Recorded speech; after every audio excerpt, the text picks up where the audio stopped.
Welcome to Nerd Wars, and you guessed it, I'm still going down the Sweet Baby rabbit hole. Working hard on an article and a documentary, both of which I'll probably have to split into 5 parts, and then we'll get that full thing out as soon as possible. So I've been going through some of the longer videos, including the Sweet Baby Inc. CEO Kim Belair and the speech she gave at the Game Developer Conference, GDC. Going through all of my research about Gamergate, GDC comes up a lot, and apparently they're about to have another conference here shortly, so I've got an inside source. He's going to hopefully pull some interesting things for me. But let's go back in time to 2019, before Alakaloka Night in the Woods incident, we'll call it an incident, before the lockdowns. Trump derangement syndrome was still in full effect, but hadn't gone quite as crazy once they got their lockdowns. It was just around the time BLM was starting to burn cities down, and we got some interesting things from her. Because I've started to think she might kind of be overselling herself a bit, and because of that, we've sort of been overestimating just how much of an influence Sweet Baby Inc. does actually have. And I know some people don't want to admit that. It's fine. It's fine. Let's hear what she's saying with her own words. I'm Kim Belair. I'm a writer, I'm a narrative designer, I'm extremely nervous, and I'm the co-founder of a little narrative development company called Sweet Baby Inc. Writer and narrative designer. They are 2 separate things. We got to keep that in mind. We do narrative development in games and kind of beyond, and we try to bring a lot of inclusion, diversity, and new ideas kind of to the industry. Try to bring. Sometimes she talks like it is happening, but when she relates some of her personal stories, it's still in 2019 seemed to be a trying phase. Has it changed since then? Probably. I wrote about myself a lot, and I would put myself into a lot of art, into a lot of narratives, and I put my family and people who look like me in all of these cool scenarios. Even as a child, she was self-inserting and obsessed with race. And I was telling all these stories where I got to see myself, I got to see people who look like me, and kind of a rainbow of people who were kind of adjacent to me. And oh, it's certainly a rainbow now. But these crazies, if you want to see people that look like you, just go move to a country where it's like majority people that look like you. It's problem solved.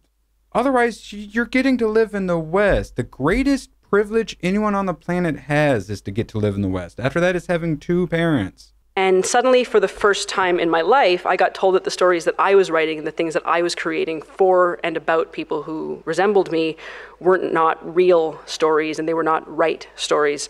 And so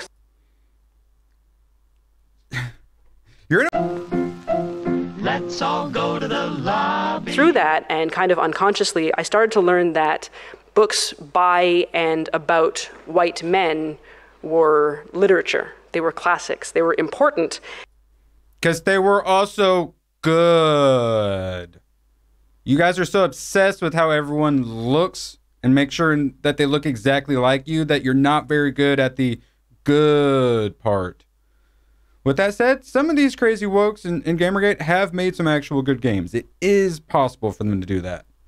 But it's because they're not as obsessed with all this craziness in the game. It's all outside, and on Twitter they say the craziness. They keep the crazy out of the game. And that's the whole Sweet Baby situation. The Sweet Baby Inc. detected is if it's a company willing to hire Sweet Baby Inc. to come on, whatever exactly it is they do on the project, that's all the warning sign you need. That's a red flag saying these people care more about all the wokeness and diversity and women and gaming and stuff than they do about the actual story and game and giving gamers what they want. It's really simple. Just keep all your craziness to the indie space. The problem with Sweet Baby Inc. is it's moved out of the indie space and is now infecting AAA. And everything else is just special interest. They're very, very niche. We're going to share our stories of microaggressions, which I am going to do today. I don't remember her sharing microaggressions, but that's the problem. You're concerned about microaggressions instead of telling a good story. That is the problem. That is why you're niche. Even beyond skin color stuff, you're a niche because you want to talk about microaggressions and crap like that. You're niche and you should stay niche. And then we wouldn't have a problem. To begin, a lot of the work that I do is in narrative consultation and narrative design. And one of Narrative consultation, narrative design. We got to remember, they don't always do the exact same thing for every company. They put all this stuff they can do on their website. They're not doing all of that for every company. So some of the stuff, they might not even be woken it up a bit. Some of the stuff, they're definitely woken up a bit. Now, what part do they get in after all that race swaps already happened? After they already decided to have the deaf black girl spray painting mission? Do they come in after or before? I think in a lot of cases, they are coming in after. But we'll see. We'll see. the things that I offer as part of, my list of services is risk assessment and sensitivity reading. And that seems to be the sort of thing they have them come in for at the end. She'll talk more about it here shortly. And so recently I was consulting on a project that was a dating simulator. Dating simulator. They're doing work on more than just AAA games. You got to keep that in mind as well. So all those services are things they do for independent games as well, not just the AAAs. And the AAA studios are bigger and they've got, the bigger budgets and more people working on them. And they already have all these narrative designers and stuff like that. So they are just going to bring you in afterwards to do some consulting. But if it's a smaller game, like a dating sim, then you might be coming in early because they don't have like a narrative team or what have you. But even then, does that mean they're having a huge influence? Well, as she tells, not necessarily. And I was faced with like a very simple decision point that the writers were trying to achieve. And it was this interaction between the female identified date. Female identified date. And you, the protagonist, and you could customize your gender, you could customize your appearance and everything. So the love interest is on a date with you and they ask you a very simple question and it's, what was your ex like? Was your ex Zoe Quinn? I don't know if I really want to talk about that, or they can choose to say, my ex was a monster. Okay, so your ex was Zoe Quinn. Got it.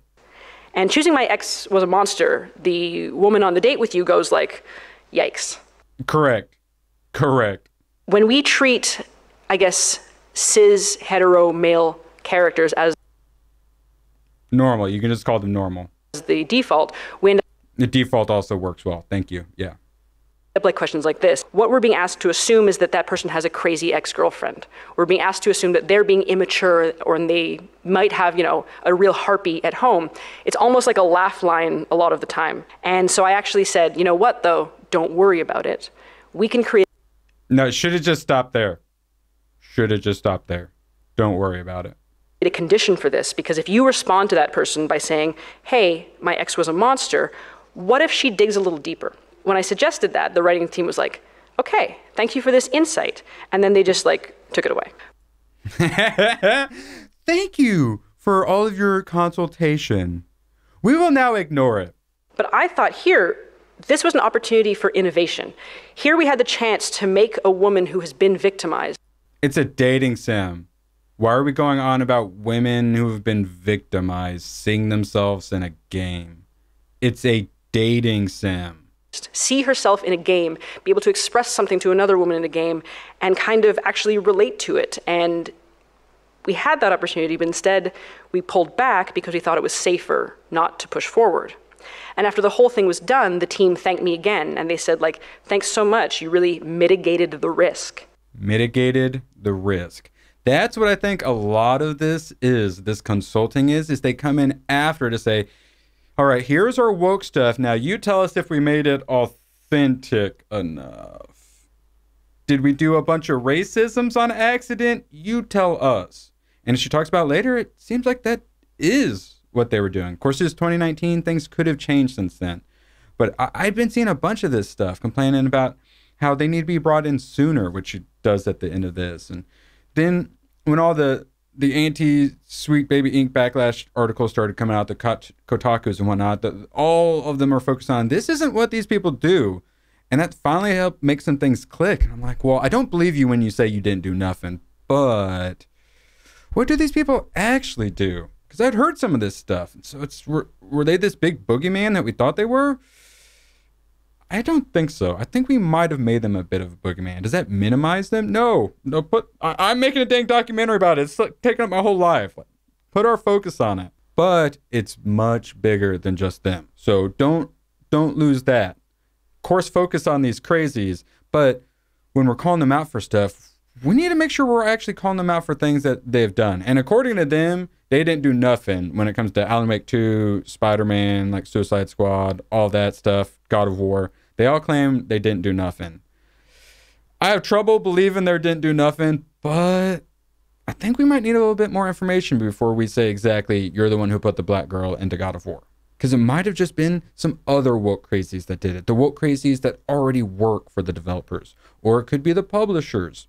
Or it could be the money men above with all the DEI, ESG crap. There's any number of things it could be. If it's an indie game, if it's a AAA, probably different roles. If they're coming in early, they're coming in later, different roles. They have a huge list of things they do on their website. We just assume that's what they were doing every single time.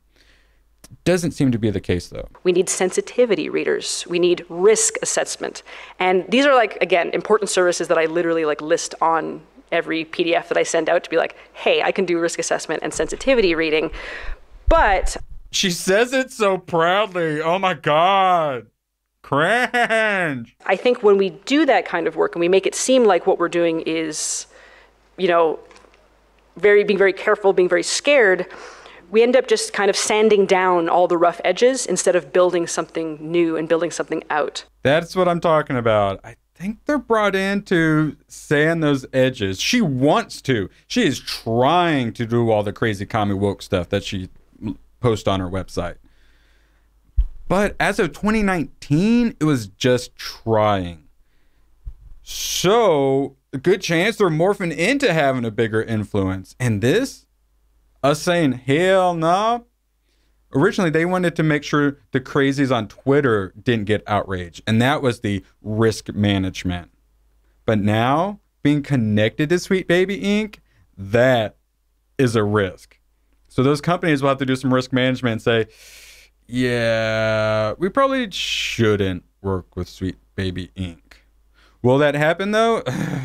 Crazies throughout the industry. That is something I've really learned with all my Gamergate research. Crazies throughout every aspect of it. The woke mind virus really has them, especially after Trump, then after the lockdowns. And I really feel like I'm punching down, calling these people out. They are some pieces of work. And if these crazies can do it, anyone can. And we need to be those anyones who are doing it.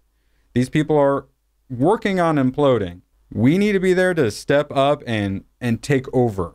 We can't just be calling it out. We also have to be creating as well. Because I would genuinely love, just once, to be called into one of these consulting sessions and instead of being asked like, hey, can you tell us how this is going to hurt people like you? Just be asked, hey, what would you like to see people like you do in this game? So it's already made. They come in and give it that check mark. And later she says, we're not just ticking boxes. Yes, you are. Their consulting seems to be the woke approval consulting agency. Now, with that said, when they say we didn't do nothing, I don't totally believe them. They did something. But are they to blame for every bit of wokeness in all those games we keep calling out? I'm not so sure anymore. What experiences can people like you bring to the world of the game that we haven't seen before? What's a cool thing that you want to see from characters who look and act like you? They are obsessed with people looking and acting exactly like them. It's kind of creepy. It's a little weird. And it's not the way we're taught to talk about it, but I think it could be. Because this is my go-to example, and it's something that I talk about all the time, and it's the first time that I ever made a black character.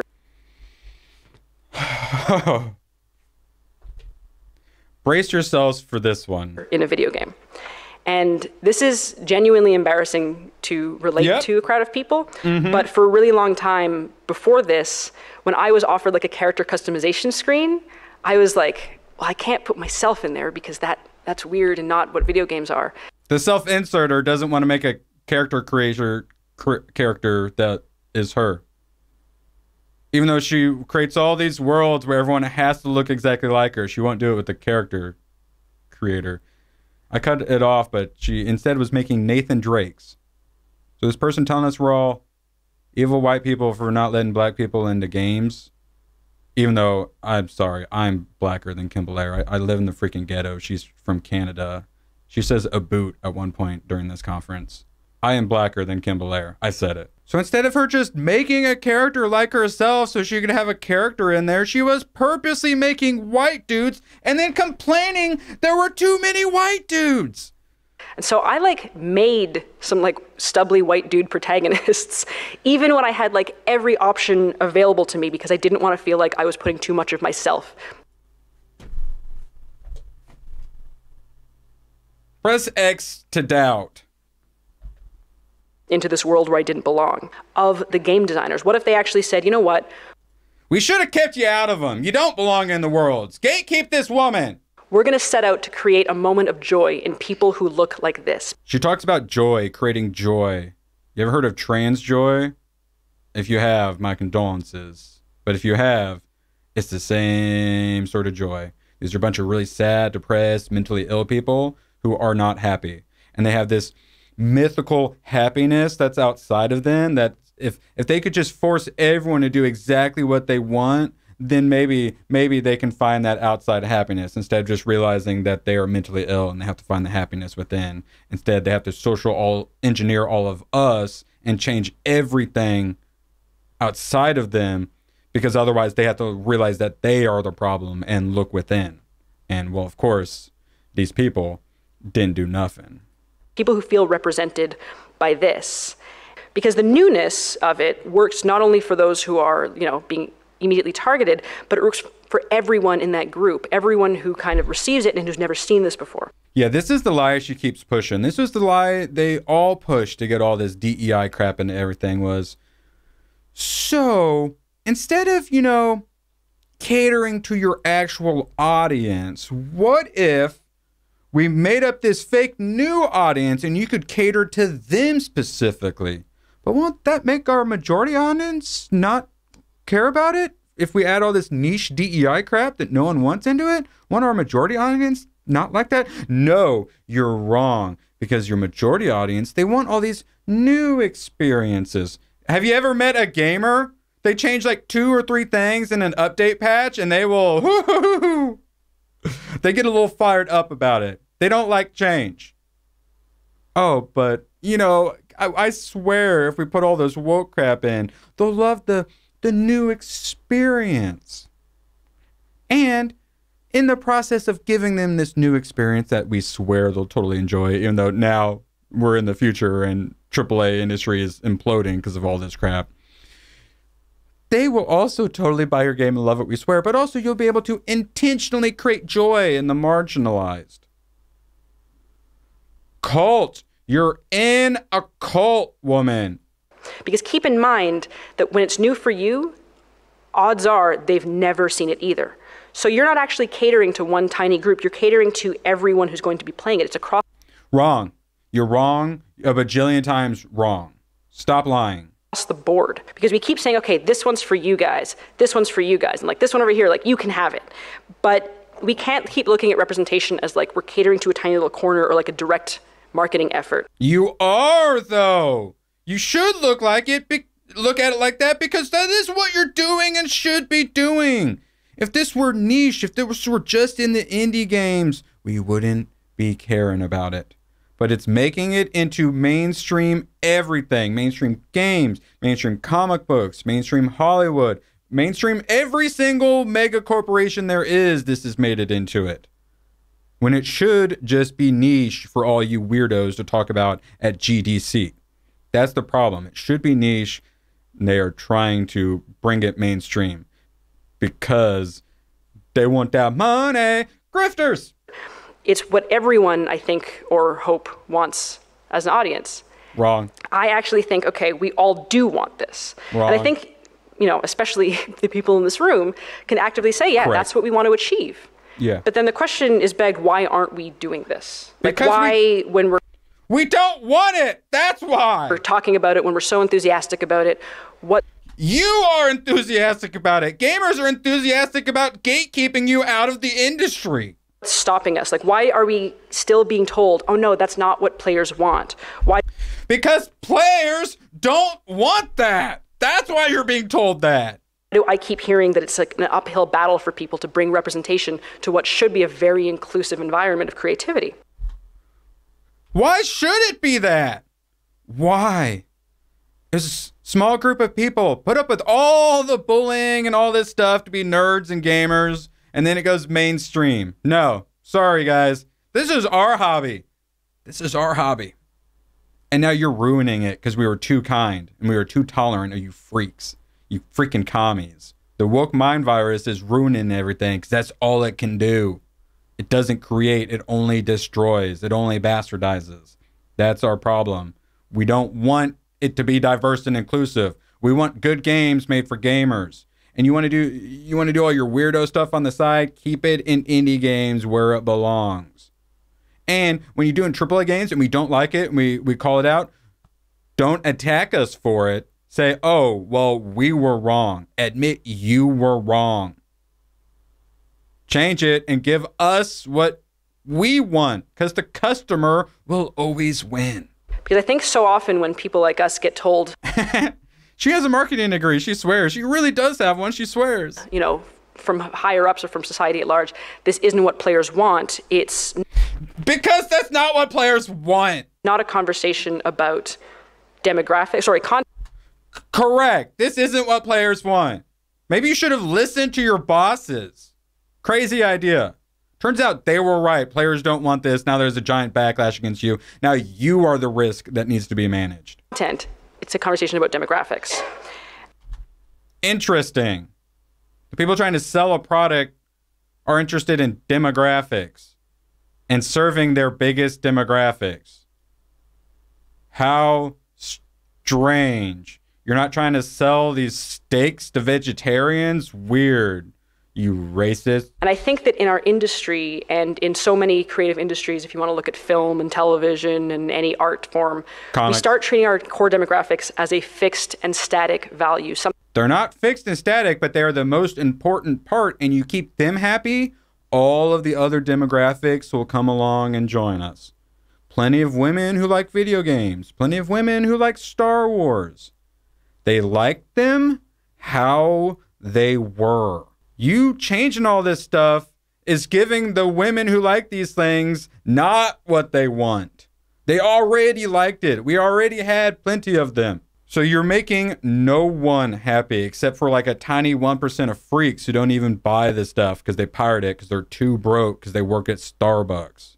Something that does not want to change and something that is locked in place. So despite like the changing face of audiences, despite the changing face of conferences like this one, we still look at our core demographics and say, okay, they're white, cis, hetero males. Yeah. Maybe you should give them what they want then, or don't spend a couple $100 million on a game. That's your problem, moron. Just like Hollywood. Make your niche crap. Don't spend $200 on it and then get... $200 million on it and then get mad at your audience for not buying it. Calling them a bunch of names because they didn't buy it. Because you should have just kept it niche and just spent a little bit on it. Instead, you try to make a mainstream thing and spend hundreds of millions of dollars on it. And we don't want that crap. The tiny little niche at the game developers conference, they want that. Spend maybe $5,000, $10,000 on it instead of multiple hundreds of millions. Crazy idea. I know. And we cater almost exclusively to them. And the problem is that we don't just cater to them like, you know, here's something that we think you'll enjoy. We cater to them the way that we cater to like a picky baby. Giving your audience what they want is catering to a picky baby. I don't want any damn vegetables. That's a parenting and like a parent and child relationship. You are not our fucking parents. We are the reason you have a job. You give us what we want or you don't have a job. That's not us saying we don't want to eat our damn vegetables. That's saying we want to eat the steak dinner we paid for. The core demographic. They see as their enemy. We feed them the same thing that we know that they love, and we keep on feeding it. We're like, here you go. You love it. Eat this. Correct. That was correct. Eat this, so that then when they get anything else, they react as a picky baby. Why are you giving them something else? Keep giving them what they want. Would just be like, whoa, no, thank you. I do not want this. And we've actually done this so long that what we're doing is creating an entire nation of picky babies. Discerning customers, I believe, is the term you were looking for. $70 games now. This isn't like a $15 indie game on Steam. You have to be discerning now. Bidenomics and all that. Discerning customers, not picky babies. And they make us scared to deviate from what we actually want to do. What you actually want to do, what you want to do is not give the customer what they want. Just in case these picky babies don't want to play your games. Just in case all this time and money we spent ended up being a giant waste. It's more than them just playing the game. This is a business, woman. This is a business. Christ. But I think it's still amazing that I can be seated in a meeting and told that out of 12 characters, we already have one black one, so there can't possibly be a second. Well, if you're thinking about it from that, then that second that you make black, you're just forcing them to be black. It's just forced diversity. You're wedging it in there, and that's the problem. I get that way too much. And I once worked on a project where they had an all-white cast, and they expressed their desire, like, okay, we need to mix it up a bit. How about this character's kind of like stereotypically French? So they have a beret, and they have like a striped shirt. And I was like, okay, if you need to do that, can we at least make them a person of color? And they said, no, why? They're already French. Oh no, that would be weird. They're already French. Correct. So I want to do better than this. But I do like to imagine that when we look at white guys, and there's several of you here. Your core demographic? Your core audience? I think that when we look at you, we say, okay, you can't possibly enjoy this.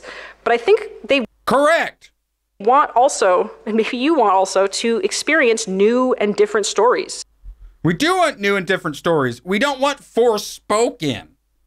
I think we need to step out of this rule that like white men can enjoy fantasy worlds, aliens, sci-fi, monsters, anything, so long as it's through a lens that looks exactly like them. No, unlike you, we don't have to have everyone look exactly like us. It's you forcing it all in that's the problem. We love fantasy worlds with diverse cast of characters. But when you just randomly have Rings of Power, black elf, and black female dwarves for no freaking reason, that's the problem. It's not that they have to be white and whatnot. It's that that's what the lore is. That's the story. Just make your own story where the elves are also black. And no one's going to buy it because you're obsessed with color and all that stuff instead of telling a story. So when you get that forced stuff in, it's a sign. Sweet Baby Ink detected. Do not buy. We care more about DEI than actually creating good content. White men are the least racist people on the freaking planet. Modern white men are the least racist. Let's all go to the lobby. Let's all go to the lobby to get ourselves a treat. Ridiculous. Because if that's the kind of person that we're always going to cater to, you're never going to innovate. You're never going to change things. You're just going to keep feeding the picky baby. You're going to keep giving the customer what they want. And we cannot continue to try to create art under a system that... That's the problem. If you're making art, keep it indie. When you're spending $200 million on Suicide Squad, that's not art. Especially if you've heard any of the Harley Quinn voice lines. It's definitely not art. My pheromones remember you. Oh, strange emotions. Tell me about it. Wasn't expecting you to come in fun size. Why don't you have a seat? That is going to bar innovation for fear of a picky baby throwing a tantrum. As like a discerning customer saying, we don't want this, is what you mean to say. Woman of color. Are you though? Are you? You ain't black. I have more experience with the black experience than you do, Garen freaking Teed. I have played with and like empathized with a lot of white men. I have played as Kratos, who's like literally white. I've played as Nathan Drake. I've played as Arthur Morgan, and I've loved it. And she loved it. What happened to everyone having to look exactly like you? This is the part where she tries to act reasonable and not like a huge freaking racist. I don't think it's like pie in the sky thinking to go like, hey, maybe we can invite white dudes to play as other people and experience different things through someone else's eyes. If it happens naturally, we don't care. But when it's a bunch of Canadian communists forcing it into literally everything, then we have a problem with that, because along with that comes other things being crappy too. And it's a red flag. You see a sassy young black girl as the protagonist, it's like, well, this is gonna suck. And guess what? Well, it usually sucks. And if they don't like it, we have to start thinking we're not losing. It's 2024. Sweet Baby Inc. is now the risk that needs to be managed.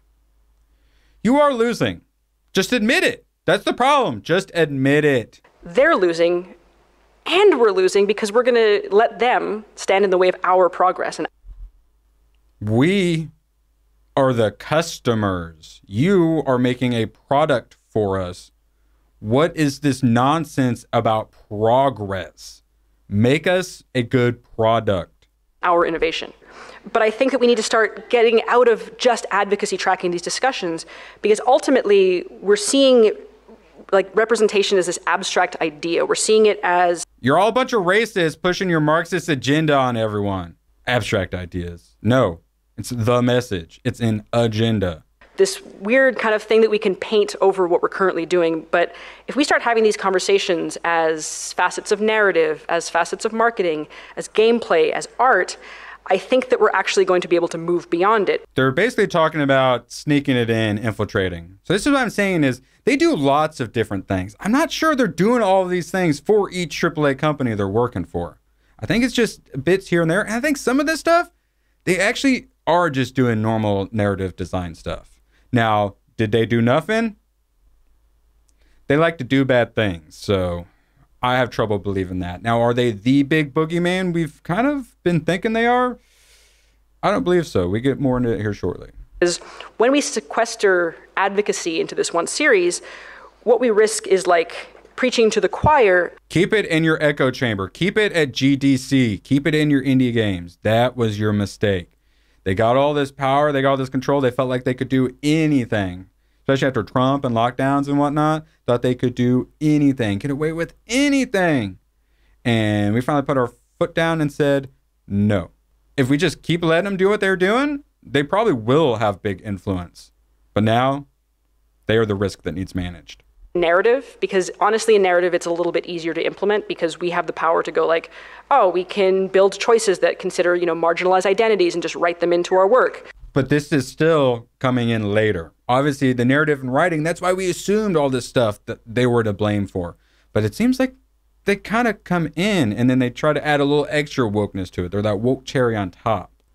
We can decide to tell stories that present very rare narratives and representative experiences. So my whole breaking story is about Weird Ghost, who is run by Alec Holoka's sister after she inherited his company, Infinite Ammo Inc., after Zoe Quinn of Gamergate fame accused him of sexually harassing her and other stuff.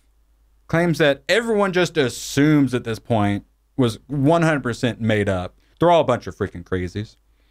And then Alec Holoka, one of the co-founders and creators of Night in the Woods, after having his name dragged through the media by Zoe Quinn and all the horrible games journalists over at Kotaku and such, he had his name destroyed, wasn't going to be able to work in the industry, so he Minecrafted himself. Gone.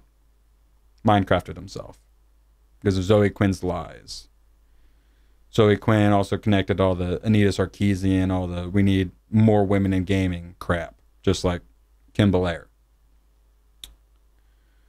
So now Alec Holoka's company is being used to fund Weird Ghost and Baby Ghost. And now Baby Ghost just gave a grant, or is in the process of giving up to $25,000 in money to Sweet Baby Inc. So where are they getting that money?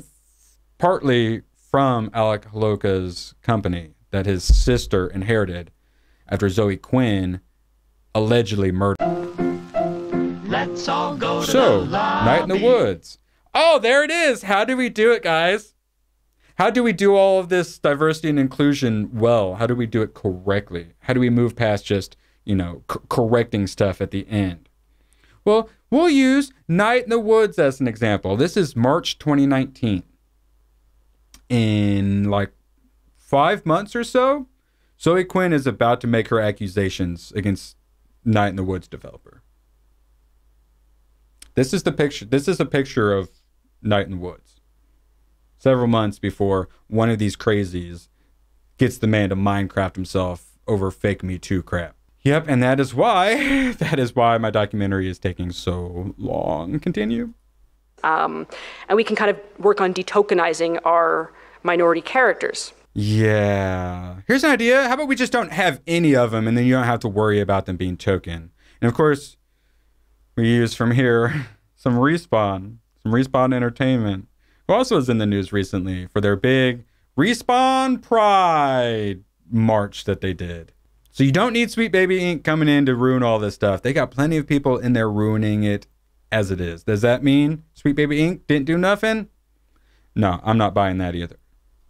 That way, we do have like a lot of power to actually affect the change that we want to see and to work all of these concepts in our material as narrative developers. But we still work for people. And it's another kettle of fish, I think, when it comes to like the structures that approve these choices. And we have to kind of look at them a little more institutionally, because we can write all the stories that we want, but that doesn't mean that anyone's going to buy them, anyone's going to market them, anyone's going to let us do it. There we go. That is my whole point. Sweet Baby doesn't just come in and do whatever it wants and then the company says, all right, I guess we have to. No. All of this is approved by the companies. We can't be letting these developers and publishers off the hook. They're every bit as much to blame as Sweet Baby. And as I'm learning, probably more to blame. Does that mean we should minimize Sweet Baby Inc.? No, they're just a perfect punching bag. Just look at that website. Oh my God. Like, designed to lure small children to a ice cream truck. Gross. But we can't let the developers and publishers just off the hook and blame Sweet Baby for everything. Because honestly, as of 2019, didn't seem like they were doing a whole lot. Has that changed since then? Probably. And now we might be able to make it change again. First and foremost, if you're in creative development, if you're building a world and a story and you're including characters and concepts that are borrowed or inspired by or based on the lives and the lived experiences of marginalized people. Lived experience of marginalized people. You hear that phrase and you know it's going to suck because it's made by a commie. Say, do not be afraid to create moments that are intentionally targeted and designed to create joy in the marginalized. The way they talk about joy, like it's this outside thing, it's trans joy. It's freaking creepy. It's cult. It's some cult stuff. They are going to appreciate this on a level that your core audience won't, but it doesn't mean that you're going to exclude your core audience. It does mean you're going to exclude your core audience, you freaking liar. In doing that. Do not make it so that marginalized people, when they're playing your game, have to do all of the work to create representation themselves by creating that custom character. Why? Why is that not good enough for you? Miss, oh, I'm going to make everyone a white guy in my custom character. Freaking weirdos, man. Also, don't fall into this trap that I think a lot of people fall into, which is they think, okay, don't worry. We can include everyone by making this like single default universal experience that is universally representative. She literally says, don't make something that everyone will like because it's universal messages. That's all we want. Do that. Fall into the trap of, no, do that. That is what we want. That is when natural diversity can happen. Some of the attacks are, no, forced diversity isn't DEIing up your games. It's natural diversity. Well, if they did what she's saying not to do, then they could have the diversity, and it could be natural, and it could make money. But no, it's forced. The dating example is that you're aiming at your core demographic, and you're probably invisibly leaning towards the dominant societal voice. Yes. The majority demographic, that is your customer. Yes, you should lean on them. even if you don't realize it. And if you're in development and you are part of like that dominant voice, you're like a cis hetero white dude or just adjacent to that, do not wait until the end to call your consultants. This is what I'm saying. This comment is what got me thinking, oh wait, they're coming in after a lot of the woke is probably over. Bring them in at the beginning, and instead of asking them, hey, is this very racist thing we did very racist? Or is this deeply offensive thing we did deeply offensive? Are you hurt by it? Ask them what they want to see. Like, ask them what would thrill them, what would bring them joy, and... Robbing a Walmart. Looting a Walgreens. Have a team lead put that request to them very, very early. If you're a creative working in AAA, which I did for many, many years... Before she was doing this, she was working in AAA. You think maybe there might be some other crazies in AAA gaming already just like her? Could those be the crazies getting her hired? And if they don't see the value in what you're asking for when you ask for consultants, when you ask for research, go have a coffee with your marketing team and just terrify them with the possibility of what's going to happen if they don't give you what you want. Because they have to consider, like, I say that all out as a joke, but it's actually very, very true because... Terrify them with our lies. Freaking terrorists. To consider the people who are player and audience facing and who have to deal with mitigating harm and with keeping the sentiment around their game and their project positive, there's like a genuine value that you can impress upon them with both ethically and financially. You can say this is important. Ethically? And we're getting into ethics here? How about we get into the ethics of wanting every single person to look exactly like you freaking racist? And it's also a valid discussion to have because if you're working with a very thin narrative budget and you work in AAA, I think you'll be pleasantly surprised or dismayed by the amount of money that marketing can give you. That's her also basically saying maybe they don't always have the biggest budgets when they get brought in. Maybe they can only do a little bit. Budget as Sweet Baby Inc., we actually add about 10% of our entire narrative development budget to hire storytellers and collaborators who can kind of help us see where our blind spots are. And if they aren't in this industry, because a lot of the time people are like, uh-oh, they're not in this industry. It's all about making the woke crap already added more authentic. Actually bring them in to help as consultants for areas where, like, you know, they can start learning, we can help them learn, they can help us learn. If you're in communications or you're part of that like scared marketing group, assume your players want new stories and they don't want them from Kim Belair. And treat representation as a facet of innovation, as a selling point. That's the whole problem. They kept using it as a selling point and then they kept losing lots of money. Forspoken. Leverage your game's ability to explore new perspectives. No, don't do that. They tried it. It didn't go well. And there's always going to be a positive impact in assuming this. No, there's been a very negative impact in assuming this. You're a studio building a team, hire diverse creators and pay them. Please pay them. And don't stop there either. Don't just go into creatives and with, you know, narrative and stuff. Make it across your team because there are a lot of unconscious biases in other areas. You are the worst. But always consider the ways that you can support all of your people. So like, don't just put, we need diverse input. Explain how you're going to support them once they're there. Yeah, they seem like more trouble than they're worth. Probably don't hire diverse creators. At least not ones she suggests, which is one of those things that she does list as her services, is finding all these diverse people for you to hire. So that way, instead of having Kim destroy your game, you can hire people be in-house to destroy your game. What we're doing is about ticking boxes or about a veneer of wokeness. What we're not doing is ticking boxes and having a veneer of wokeness. It's exactly what you are doing. Except instead of getting in early to tick the boxes, they're in late to give that final check mark. They get that factory line seal of approval. This is appropriately woke. We actually have to care about making this stuff. For those of you who are marginalized, whatever space you occupy in this industry, and I want you to know that I see you. And I see you. Is this freaking Avatar? Oh my God. These marginalized groups are really, really, really narcissistic. It's kind of weird. I recognize you and I'm doing the work along with you. And if I can suggest to you one thing, is that you take kind of a moment to leave the industry and find a different job, please. To think about times when you have felt seen and representative and share them as loudly as you possibly can.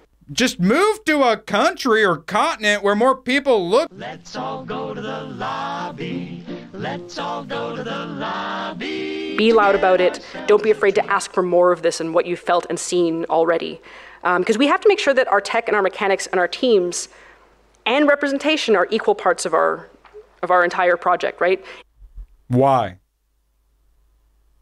Why? How about instead of diverse viewpoints, we get talented viewpoints? Inclusion and representation are tools for creation and will shape the final product. That's true. It will shape the final product, not for the better. And that's people like Sweet Baby Ink Detected figure it out. And for those of you who kind of represent that dominant voice, I want to invite you to be brave and to be empathetic. She just invited the white guys to be allies. And to open yourselves and your teams to the voices that you haven't heard enough. They want your job. Because if you do, I think you'll be genuinely amazed by the stories and the new directions that you'll be able to explore together. Forspoken. And you're going to be inviting people into this feeling of representation and empowerment. Who cares about that except for a bunch of crazy racists? Sorry for my white privilege where I'm not a giant racist like everyone else. Guess it's white privilege not to be obsessed with skin color. That you have been very lucky to enjoy your whole life. Video games are... I live in the ghetto. I live in a worse neighborhood than you've lived in your entire life. Guaranteed, Miss Aboot. You talk whiter than I do. I've got more black lived experience than you do. Are fun, and if we work hard enough, we can actually make them fun for everyone. No. No. They were already fun for everyone. You're making them fun for no one. And that is the whole problem. Go make them fun for no one in the indie space. Keep it out of AAA gaming, you bunch of freaking crazies. We've had it. We're putting our foot down. Stop making bad stuff. Problem solved. Stop pandering to these crazy demographics that don't even want to play the game. The gamers and customers are not the problem. You are the problem. What other problems might there be? Because there are several. Tell me down in the comments how you feel about it. And when do you think I'll get my documentary out? A week from today? 5 weeks from today? Never? Sorry for making this video so long. I kind of hate myself for it too.